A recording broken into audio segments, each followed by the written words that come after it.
साथियों नमस्कार, मैं धनंजय शुक्ल।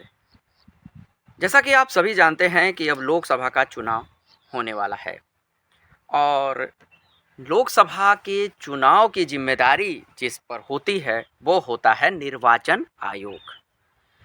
अब इस निर्वाचन आयोग में पिछले कुछ दिनों से बहुत उथल-पुथल मची हुई है। तो सरकार की मंशा पर विपक्ष के लोग सवाल उठा रहे हैं। और सरकार कह रही है कि ये सिस्टम ही बड़ा पुराना है और बड़ा घिसा-पिटा है, इसमें पारदर्शिता नहीं आ पाती है, इसलिए हम इसको पारदर्शी बना रहे हैं। अपना-अपना पक्ष है, लेकिन चुनाव आयुक्त अरुण गोयल ने शनिवार की रात में अपना इस्तीफा राष्ट्रपति को सौंप दिया। राष्ट्रपति द्रौपदी मुर्मू ने इनका इस्तीफा स्वीकार भी कर लिया। अब गलियारे में हलचल ये है राजनीतिक कि भाई चुनाव इतना नज़दीक है, हफ्ते भर में आचार संहिता लागू होने वाली है, अचानक से चुनाव आयुक्त इस्तीफा क्यों दे दिए? 3 सदस्यीय टीम होती है चुनाव आयुक्त की, जिसमें एक मुख्य चुनाव आयुक्त होता है और 2 उनके सहायक होते हैं। तो तीनों लोगों का ही कार्यकाल 6 वर्ष का होता है। अब ऐसे में 6 वर्ष पूरा किए बिना और ऐसी परिस्थिति में जब सब कुछ सामने है, कप्तान मैदान छोड़ दे, तो सवाल उठना लाजिम है। ऊपर से इस्तीफे का कारण जो बताया गया है, वो बड़ा आश्चर्यजनक है। कहा गया है कि उनकी तबीयत खराब है, इसलिए वो पद से त्यागपत्र दे रहे हैं। युद्ध आसन्न है, सामने सेना युद्ध लड़ने जाए और कमांडर कह दे कि मुझे थोड़ा पेट खराब है, मैं होके आता हूँ, तो कैसा रहेगा? ऐसे ही सिचुएशन में आज चुनाव आयुक्त ने डाल दिया है। हालांकि निर्वाचन आयोग समिति में केवल बच गए हैं मुख्य चुनाव आयुक्त राजीव कुमार। अनूप पांडे जी थे जो फरवरी में सेवा मुक्त हो गए। गोयल साहब हैं, इनका जो कार्यकाल था वो दिसंबर 2027 तक था। अरुण गोयल साहब 1985 बैच के पंजाब कैडर के आईएएस हैं। 18 नवंबर 2022 को उन्होंने स्वैच्छिक सेवानिवृत्ति ले ली। अगले ही दिन उन्हें सरकार ने चुनाव आयुक्त बना दिया और तब से ही वह विवाद के घेरे में आ गए। एक विवाद छिड़ गया कि भाई इतना जल्दबाजी क्यों हुआ? चुनाव आयुक्त जैसे प्रमुख पद पर, जो कि स्वतंत्र है, वहाँ इतना आनन फानन में आयुक्त क्यों नियुक्त किया गया? और उस व्यक्ति को जो स्वैच्छिक सेवानिवृत्ति से आए हैं। मामला इस जल्दबाजी को लेकर सुप्रीम कोर्ट तक पहुँच गया।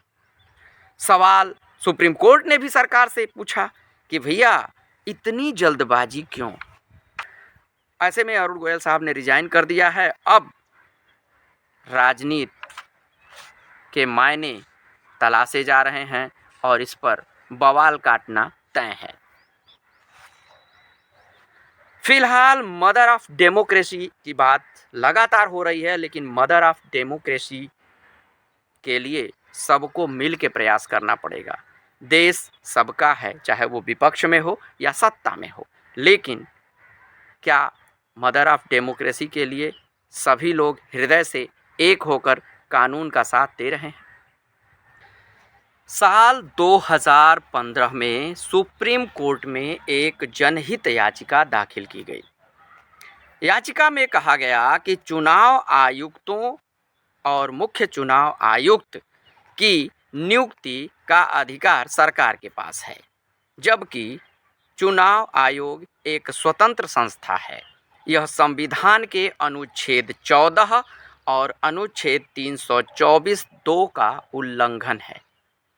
23 अक्टूबर 2018 तक इस संबंध में जितनी भी याचिकाएं सुप्रीम कोर्ट में आई थीं, सबको इकट्ठा कर लिया गया और नवंबर 2022 से लगातार सुनवाई हुई। कोर्ट ने फैसला किया कि चुनाव आयोग कार्यपालिका की अधीनता से अलग है। लोकतंत्र की सुरक्षा के लिए चुनाव आयोग की निष्पक्षता बरकरार रखना होगा। 1989 तक देश में आयोग के एक ही चुनाव आयुक्त होते थे। तत्कालीन प्रधानमंत्री राजीव गांधी की सरकार ने 3 आयुक्त, जिसमें 2 सहायक, एक मुख्य चुनाव आयुक्त की नियुक्ति की। 1990 में बीपी सिंह सरकार ने एक आयुक्त की नियुक्ति को बहाल कर दिया। इसके बाद से ही देश को एक फायर ब्रांड चुनाव आयुक्त मिला, जिनका नाम था टी.एन. शेषन।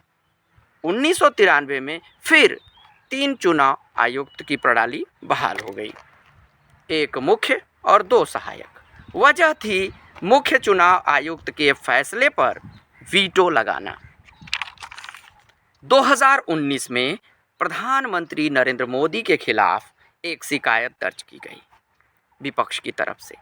उस वक्त चुनाव आयुक्त थे अशोक लवासा। मामले में मोदी दोषी करार हो गए। उस समय तत्कालीन सीईसी सुनील अरोड़ा और एक अन्य आयुक्त ने पीएम को क्लीन चिट दे दिया। इस तरह से कहें, सुप्रीम कोर्ट के फैसले से पूर्व प्रधानमंत्री का मनपसंद होता था मुख्य चुनाव आयुक्त। चुनाव इतने नज़दीक आ गया है और आलोचनाएं शुरू हो गई हैं कि भाई चुनाव आयुक्त ने ऐन मौके पर चुनाव कराने से पहले ही इस्तीफा क्यों दे दिया। ऐसे कौन से व्यक्तिगत मामले हैं, कौन सा निजी कारण हो सकता है, देश ये जानना चाहता है। लोगों का मानना है कि सरकार का दबाव इतना ज़्यादा था चुनाव आयुक्त के ऊपर कि वो इसे सह नहीं पा रहे थे। दूसरी तरफ ये कहा जा रहा है कि बहुत आलोचना हो गई उनकी। अब जो भी कारण रहा हो, लेकिन आज के समय में राजनीति गलियारा खचाखच आलोचना, विवाद, संवाद से भरा रहेगा। लेकिन सच तो यही है कि जो भी तंत्र हैं, जो भी कार्यपालिका के तंत्र हैं और जो स्वतंत्र हैं, उन्हें पूर्ण रूप से सभी को मिलकर ऐसा पारदर्शी बनाना चाहिए ताकि कोई विवाद न हो, ये संस्थाएं निर्विवाद रहें, ताकि जनता का विश्वास, देश का विश्वास सरकार पर, विभाग पर, कार्यपालिका पर, विधायिका पर, न्यायपालिका पर बना रहे। धन्यवाद।